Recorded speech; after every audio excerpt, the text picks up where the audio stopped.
ነካናይ ይሄ ሁሉ ጥሪያችን ይሄ ሁሉ ነገር በቃ ዚስ ኦል አባውት አላህን ተገዙ። በዚህ ኢዝ ኦል አባውት ማለት ነው። ምንም አይደለም በቃ ምክንያቱም እስልምና የቁጥር ችግር የለበትም። በቂ ሙስሊም አለ፣ ብዙ ነው ሙስሊም ያለው ዓለም ላይ ማለት ነው። ምንም ችግር የለውም ማለት ያላመኑ ሰዎች ወደ እስልምና ቢመጡ እኛ አይሞቀን አይበርደን፣ አያበዙን አያሳንሱም ማለት ነው። ያመነ ቢኖር ለራሱ ነው የሚያምነው፣ ካደም ቢሆን ለራሱ ነው የሚከደው። በሻዳ አንዳንድ ጊዜ ደግሞ እኔ እናንተ የምታሳዝኑኝ ደግሞ ነካክታችሁታል። ገባሽ? ባታምኑ ከሃዲ ነው የምትባሉት። ኦልሬዲ አውቃችሁታል፣ በደንብ ነው የምትጠየቁት። ቢያንስ እንኳን ባታውቁ እናንተም ቢሆን እንኳን ቢያንስ አላወቁም ተብሎ እይታዎች አሉት። ዝም ብሎ እንደ ከሃዲ እንትን አትደረጉ። አውቃችሁ ገብቷችሁ ከራሳችሁ ጋር ትግል ላይ ያላችሁ በቃ ለእናንተ ታኮ መሆን እፈልጋለሁ። የምር አንደርዳሪ መሆን እፈልጋለሁ። እውነትን እንድትይዙ እንድታርፉ እንድትረጋጉ ማለት ነው። እና ይሄ ነው ፖይንቴ። እና ሞት በጣም እንትን ይላል። እንቅልፍ ራሱ አይተሽ ከሆነ ሲወስድ እያሳሳቀ ነው። እዚህ ሰዓት ላይ ና ብልሽ እንትናቲም ግን ቢያንስ እንቅልፍ አያስፈራም። ምክንያቱም ትንሽ ያድሽ ሞትስ ነው ፖይንቱ። ሰው ከሞተ ሞተ ነው። አባሻደ ምን አልሽኝ? ሞት ያስፈራል። መሰርቼ እናድርጌ የትኛውን ኃጢአቴ ይቅርታ ብሎልኝ ለነገው ጥያቄዎች መልሶች አሉ ወይ ምን ብዬ ስመልሳለሁ የሚለው ነገር ሁላችንም ጥያቄ ይፈጥርብናል። አላህም ብታምኝ ግን በእነዚህ ሁሉ ነገሮች ተጠያቂ አትሆኝም። ቀጥል ይምሩ ቀጥል አንተ ላሳየት ብያለሁ። እንትን ነው ላይክ አሁን እንዴት መሰለሽማ እኛውን እኮ እኔ ከተኮራራውም በስራዬ አይደለም፣ በአነጋገሬ በእውቀቴ በቁንጅናዬ ምናምን ነገር አይደለም። ካኩራራኝ እኔ አላህ የሰጠኝ ምህረት ነው የሚያኮራራኝ። አላህ እንደሚረዳኝ ስለማውቅ ይቅር እንደሚለኝ ስለማውቅ ገባሽ አይደለ? እንደሚምረኝ ስለማውቅ እንደሚያዝንልኝ ስለማውቅ ይሄ ነው የሚያኮራራኝ። አንድ ሴት ልጅ ግብዳ ወንድም ቢኖራት ማንም ሰው አይለክፈኝም፣ ማንም ሰው አይተናኮለኝም ብላ እንደምትኩራራበት ሁላ ገባሽ አይደለ? አንድ ልጅም ሀብታም እናትና አባት አለኝ የትኛውንም ልብስ ገዝቼ መልበስ ይችላሉ ብሎ እንደሚኩራራው ሁሉ እኛ ደግሞ የምንኩራራው በአላህ ነው። ምክንያቱም አላህ ከፍታችን ነው፣ አንሻችን ነው፣ አጽዳቂያችን ነው። ገባሽ አይደለም? እኛን ከፍ የሚያደርገን እሱ ነው። ከፍ የሚያደርገን ደግሞ ምንድነው? ቆሻሻችንን በማንጻት ነው፣ ቆሻሻችንን በመደበቅ ነው። ገባሽ አይደለም? እንጂ እኮ እኛ እንደ እንትናችን ቢሆን እኮ እንደ ስራችን ቢሆን ዞር ብለን በጣም ብዙ የምንሰራቸው ስህተቶች አሉ እኮ። ምን አሁን እንደዚህ እኛ እኮ በሰው ፊት እውነት ተናገርክ እኮ ያንተ እኮ አነጋገር ያንተ እኮ በቃ ቅንነትክ ምናምን እንደምንባሉ እኮ አይደለንም። ብዙ ነገር ሸፋፍነን ነው ወደዚህ የምንመጣው። ገባሽ አይደለም? ግን አላህ ግን እንደ ሰው አይደለም። ሁሉ ነገራችንን አይገላልጥ አያዋረደንም። እኛ ፍጥረቶቹ እንድንዋረድበት አይፈልግም። ገባሽ? እንድንዋረድ ስለማይፈልግ እንድናንስ፣ እንድንወድቅ፣ እንድንጠፋ ስለማይፈልግ ነው። በቃ ይሽ አይደለ? ላይክ እኛ ትንሽ በቀረብነው ቁጥር እሱ በእጥፍ ይቀርብልናል፣ ይጓጓል፣ እንድንመለስ ይጠብቀናል። ምክንያቱም እሱ እንትን እንድንልበት አይፈልግም፣ እንድናንስበት አይፈልግም። ገባሽ አይደለ? ለዛ ነው ከዚህ በላይ እኛ ውርደታችንን፣ ሸክማችንን፣ ኃጢአታችንን ትተን ወደሱ ተውበት ስናደርግ ከኛ በላይ ደስ የሚለው ለዛ ነው። የእኛን እንደዚህ አይፈልግም። ማንም ሰው እንዲያንስ፣ እንዲወድቅ፣ ገባሻ የማይሆን ነገር ውስጥ እንዲገባ አይፈልግም። ለዚህ ነው እኛ ግራ አጋባን እንጂ አላህን አለመገዛት ከባድ ነው። መገዛቱ ነው ቀላል። ግን እኛ ቀላሉን አከበር ነው፣ መጥፎውን አቀለል ነው። ሰው መጥፎ ነገር ሲሰራ እንዴት ይቀለዋል? ከባድ ነገር እኮ ነው መጥፎ ነገር መስራት። ጥሩ ነገር መስራት ነው ቀላል። ግን በቃ አለም ቅርጿን እንትን ብላ የሰው ልጅ መልካም መሆን ከበደው፣ መጥፎ መሆን ግን ቀለለ። ስለዚህ እኛ አላህ በቃ እንደዚህ ነው። ገባሽ? ኩራታችን እሱ ነው። በቃ እሱን ተማምነን ነው የምንተኘው እና እሱን ተማምናችሁ እሱን ይዛችሁ ተኙ ነው፣ ሌላ አይደለም። በቃ ይሄ ሁሉ መጋጋጥ፣ ይሄ ሁሉ ነገር በቃ ይሄ ነው። አላህን ተገዙ ነው በብቸኝነት። ያ በፈጣሪነቱ ላይ ፍጡርነት የሌለበት በጠባቂነቱ ላይ እንቅልፍ አይደል ማንጎላጀጅ ራሱ የሌለበት፣ በአለቃነቱ ላይ ገባሽ አይደለ ሌላ አለቃ ባህሪነት የሌለበት ገባሽ አይደለ። ፍጥረቶቹ እንዲረዱት ከፍጥረቶቹ ጋር ወርዶ ምናምን ብይ የማይጫወት አምላክ ነው ያለን እኛ። በራሱ የተብቃቃ ሰሚ ተመልካች የሆነ አምላክ አለን እና በምድር ላይ ስንሆን በብዙ ነገር ልንፈተን እንችላለን። ግን አላህ እየጠበቀን ነው ከሌላ ፈተና እንጂ ቢሆንማ አላህ መስጠት ቢፈልግ እኮ የሚያስፈቅደው ወይ ደረሰኝ የሚያስቆርጠው አካል የለም። ቢፈርሙ ምናምን የሚያወጣው ነገር የለም። ለእኛ መልካም ነው ብሎ እንዳንጠፋበት ብሎ ያሰበውን ነገር አላህ ይሰጠናል። እኛ ደግሞ አገኘ ነው ብለን ደስ ያለን አለኝ እኮ ብለን የተቆራራንበት ነገር ከእጃችን ላይ ከሌለ እንደ ላይ ያጠፋን ነው። ከዛ ነገር እየተጠበቀን ነው። ስለዚህ አላህ ደስ ይላል። አላህን መገዛት ደስ ይላል። ወላሂ ምንም ባይኖርሽ፣ ምንም ሀብት ባይኖርሽ፣ ቆንጆ ባትሆኚ፣ ሰዎች ቢያገሉሽ፣ አላህን ከመገዛት በላይ ግን ትልቅ ሀብት የለም። ትልቅ የልብ መሙላት በቃ ሙልት ነው የምትይው ማለት ነው። አንባሻረደ እና ይሄ ነገሩ ይገርመኛል። በጣም ነው የሚገርመኝ ወላሂ። እና አንድ በጣም የሚገርመኝ የቁርአን አያ አለና ምን እንደሚታቀልሽ ላይ አላህ ላይ የመጀመሪያው ምዕራፍ ላይ ማለት ነው። እና እነዚያ ቆይ ላንብብልሽ እንደውም ከፍቼ በጣም የምወደው ጥቅስ ሙስሊም ሳልሆን ብቻ በፊት ራሱ የምወደው ጥቅስ እሺ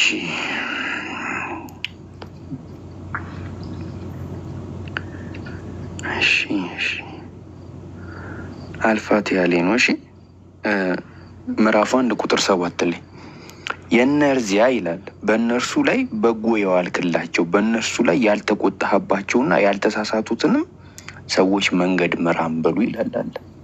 አይሻረለ ወደ ምድር ስትመለከቺ አላህ እነዛ በጎ የዋልላችኋል ሰዎች ማለት ነው። በእነርሱ ላይ ደግሞ ያልተቆጣባቸው ከዛ ደግሞ ያልተሳሳቱ ደግሞ ሰዎች አሉ እና እነሱ የሚጓዙት መንገድ አለ። ገባሽ? ያንን መንገድ የሚጓዙት ደግሞ እስከ ጀነት ድረስ ነው። እስከ ጀነት ድረስ ማለት እስከ ሞት ድረስ ማለት ነው። ገባሽ አይደለ? ስለዚህ እነዛ አላህ በጎ ያዋለላቸው ገባሽ አይደለ? ያልተቆጣባቸው ደግሞ ስላልተሳሳቱ ያልተሳሳቱንም መንገድ ምራን እና እነሱም መንገድ ምራን በሉ ይላል። እና ደስ አይልም? ዓለም ላይ አሁን አላህ ወደ ምድር ሲመለከት እነዛ በቃ አላህ ደስ የሚሰኝባቸው ሰዎች አሉ። በጎ ያዋለላቸው የማይቆጣባቸው ከዛ ደግሞ ያልተሳሳቱ ናቸው። አላህን በስነ ስርዓት እያመለኩት ነው። ከዛ እነሱም የሄዱበት መንገድ አለና ከነሱ መንገድ ውስጥ ተቀላቅሎ ከነሱ ጋር እስከ ጀነት ድረስ መጓዝ ምን አይነት እንጃ። እኔ እኮ እስልምና አንዳንድ ጊዜ አልሐምዱሊላህ ወላሂ ይሄ ጥቅስ ያጅበኛል በጣም። እና አላህ በቃ ያጽናን በመንገዱ እንደነሱ ያደርገን። በቃ እዛው መንገድ ላይ ደግሞ ለሆንን ደግሞ እኛን ያጽናን እስከ ሞት ድረስ እስልምና ላይ ሁላችንን የሚግደለን። እና እንግዲህ እችን ቀን እንደዚህ ለአላህ ብለን ተሰብስበን እንደዚህ እንደተወቃቀስን እንደተማማርን ወላሂ ከቁጥር አንዳችንም ሳንጎል አላህ አፋፍሶ ሁላችንም ጀነት አስገብቶን ስለዚህ ቀን ወደኋላ ተመልሰን እያወራን የምንስቅ የምንዝናና ያደርገን። እውነት ወላሂ ላይመስል ይችላል በምድር ላይ ያለው ነገር ገንዘብ፣ ሀብት፣ እውቀት፣ ፍቅር፣ ቤተሰብ ማያልፍ ይመስላል። ግን ሁሉም ነገር ያልፋል። ሁሉም ከንቱ ነው። ምናልባት አብዛኞቹ ነገሮች ራሱ የመጀመሪያ አካባቢ ነው የሚያምርባቸው እንጂ ይሰለቻሉ። አንድ ገንዘብ ያገኘ ሰው ገንዘብ ካለው ሰው ጋር እኩል አይደለም። ገባችሁ አይደል? ሁሉም ነገር በጊዜው ያምርበታል። ሁሉም ነገር ማለት ነው። ግን እየቆየ ሲሄድ እያስጠላበት ነው የሚመጣው። ፌድ እያደረገ ይሄዳል። ገባችሁ? ግን ያ ፌድ የማያደርገው የማይሰለቸው ሁሌ አዲስ የሚሆነው ከዛ ዓለም ግን አላህ ያስቀረን ሁላችንንም። የምሬን ነው የምለው። አላህ ይጠብቀን። እንደው በቃ የሰው ልጅ በምን ካዳ አይባልም፣ በምን ወጣ አይባልም። አላህ ይጠብቀን። የምር ሰው በገንዘብ ይክዳል ሃይማኖቱን ለቆ ይወጣል ለጾታ ብሎ። ገባችሁ? አንድ ወንድ ሴትን ለማግባት ብሎ ከእስልምና ይወጣል። አንድ ሴት ወንድ ለማግባት ብላ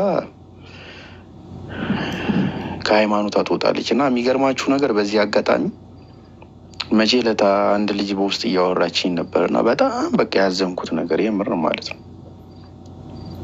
በቃ እንደዚህ የሆነ ነገር ውስጥ ከባድ ሁኔታ ውስጥ ከቷት በቃ ከእስልምና ውጪ አላት። ገባችሁ? በብዙ ነገር ትፈተናላችሁ፣ በጣም በብዙ ነገር ማለት ነው። ግን በፍጹም እንዲህ ለጊዜያዊ ነገር ብላችሁ ዘላለማዊ ነገርን እንዳታጡ የምር ማለት ነው። ከምንም በላይ መረሳት የሌለበት ነገር የትኛውም የኛ አቅም አይደለም ማለት ራሳችን እንደጠበቅን ሴፍ ሆነን አይደለም፣ እንደ እምነታችንም ሆኖ አይደለም የተደረገልን፣ እንደ ጥረታችንም አይደለም። አላህ ካልተጨመረበት እኛ ባዶ ነን። ገባችሁ አይደለ? እና ከሁሉም በላይ ትልቁ ነገር አላህን መፍራት ነው። እሺ የሰው ልጆች ጠቅላላ ሊያደርጉት በቃ ትልቁ አቅማቸው አላህን ፍርቅ ለአላህ ያላቸው ፍራቻ ነው። አንድ አማኝ አላህን የሚፈራ ከሆነ አላህን ይታዘዛል። በቃ ጨረሰ። አንድ አማኝ ደግሞ ከአላህ የሚያገኙ በጣም ትልቁ ነገር በአላህ መወደድ ነው። አላህ የወደደው ባሪያ፣ አላህ የወደደው ሰው እኔ እንጃ እኔ ብቻ አላህ የወደደን ሁላችንን ወላሂ አላህ የወደደን። ኢምሩ ቀጥል። እኔ ይብቃኝ በቃ እኔ ከጀመርኩኝ አላቁምም። ማሻአላ አይዲ ተናገሪና አንድ ሁለት ፖይንት ደግሞ አነሳለሁ። እኔ አይዲ ሀሳብ ካለሽ። አረ ሀሳብ የለኝም። ያው ትንሽ መርፌ ወጋ አድርጎታ ተረድቼዋለሁ። ያለው ነገር የሆነ ነገር ፈጣሪ ካልፈቀደልህ ምንም ነገር አይሆንም ይባላልና እኔ ብፈልግ የሆነ ነገርን ለማድረግ ፈልግ እሱ ሳይፈቅድ አላደርግም። አንተ ቤትም ልገባ የምችለው ሰው አስገድዶ ምን የሆነ ነገር ለማግኘት ብለህ ሃይማኖት ምንም ጥቅም የለውም እና አምነህበት ደግሞ ሲቀበል በጣም ደስ ይላል። ያው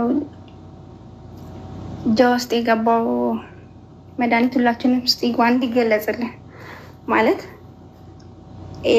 ስለ እስልምና ስለምናምን አይደለም። ይሄ የገባንን ነገር አለ አይደለም ማመዛዘን የምንችልባቸው መገንዘብ ያለብን ነገሮችና ለሁላችንም ሚስጥር እኔ በቃኝ፣ ከዚህ በኋላ በቃኝ፣ ነገ ደግሞ ገባለሁ። ያው ክርስቲያኖች ደግሞ አትናደዱ፣ ጥያቄ ስጠይቅ አትናደዱ። በቃ የሚሰማኝን ስሜት ነው የምጠይቀው። ከገባችሁ ልጠይቃችሁ እችላለሁ እዚህ ጋር እና አትበሳጩ። ክርስቲያን አይደለሽም ኦርቶዶክስ አይደለሽም ብላችሁ አትበሳጩ። ኢምራንም ጃዬም ታችም ሆናችሁ ሰሙኝ የነበራችሁ በጣም ነው የማመሰግነው። አለው አልጠፋም፣ እገባለሁ።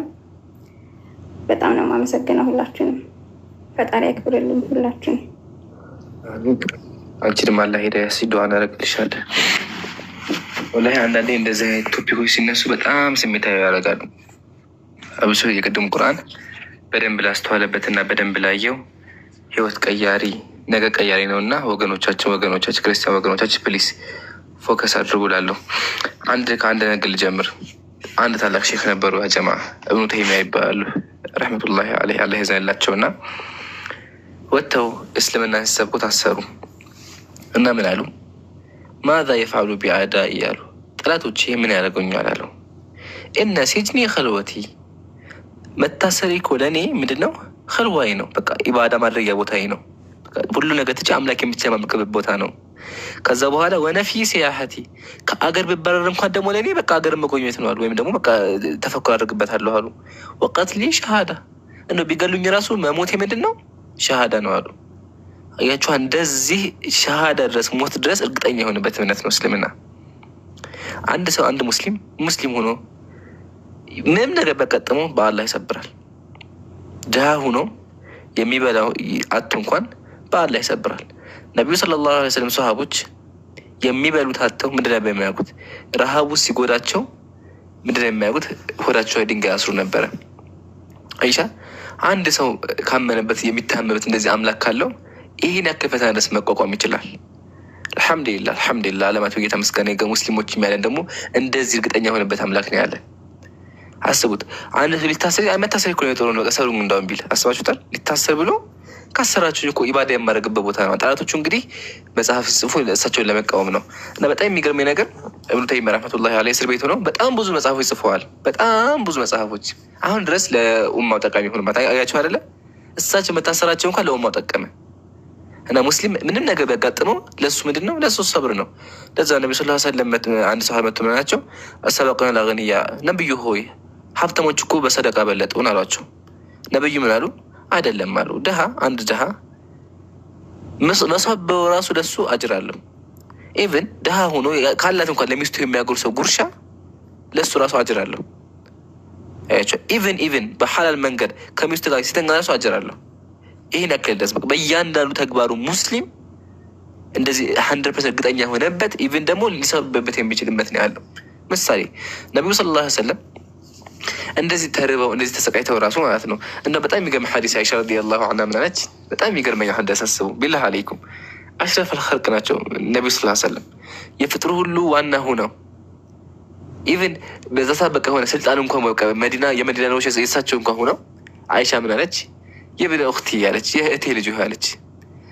እኛ እኮ በቤታችን አለች 2 ወር ሙሉ እሳት ሳያያዝ የሚያልፍበት ጊዜ አለች።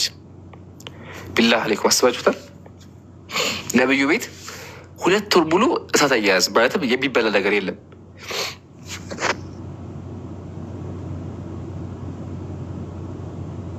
ምግባቸው ምንድን ነበር ስንል ቀጥላ አይሻ ረዲየላሁ ዐንሃ አለች አተምሩ ወልማ አለች። ምግባችን ውሃና ቴምር ብቻ ነው አለች። ውሃና ቴምር ብቻ እየበሉ ያንን ሁላ ጊዜ ያሳልፋሉ። በቃ ምጭራ ሌላ ምግብ የለም። ውሃና ቴምር ብቻ፣ ቴምር ፍሬ ማለት ነው። እና የሚገርም ነገር እንኳን እንደዚህ ሆነው ነቢዩ ሰለላሁ ዐለይሂ ወሰለም ያደርጉ ነበር። ሌሊቱን ሙሉ ይሰግዱ ነበር። እግራቸው ያብጣል። አይሻ ረዲየላሁ ዐንሃ አለች ያ ረሱላላህ አላህ እኮ በቁርአን ላይ ሙሉ ኃጢአትን እኮ ምሬልሃለሁ ብሏችኋል፣ ለምን ትሰግዳላችሁ ትላቸዋለች። አይሻ ረዲየላሁ ዐንሃ ነቢዩ ሰለላሁ ዐለይሂ ወሰለም ቀጥሎ ምን አሉ? አፈላ አኩኑ አብዳን ሸኩራ አመስገን ባሪያ አልሆነም እንዲ ያሉ። እና አንድ ሰው በአላህ ተወኩል ሲኖረው ይህን ያክል ሊያደርግ ይችላል። እንደዚህ እርግጠኛ የሚሆንበት ዲን ያለ አልሐምዱሊላህ። ወላሂ በጣም ስሜታዊ ነገር። ለማንኛውም ጀዛኩሙላህ። ቀጥሎና ይበቃናል።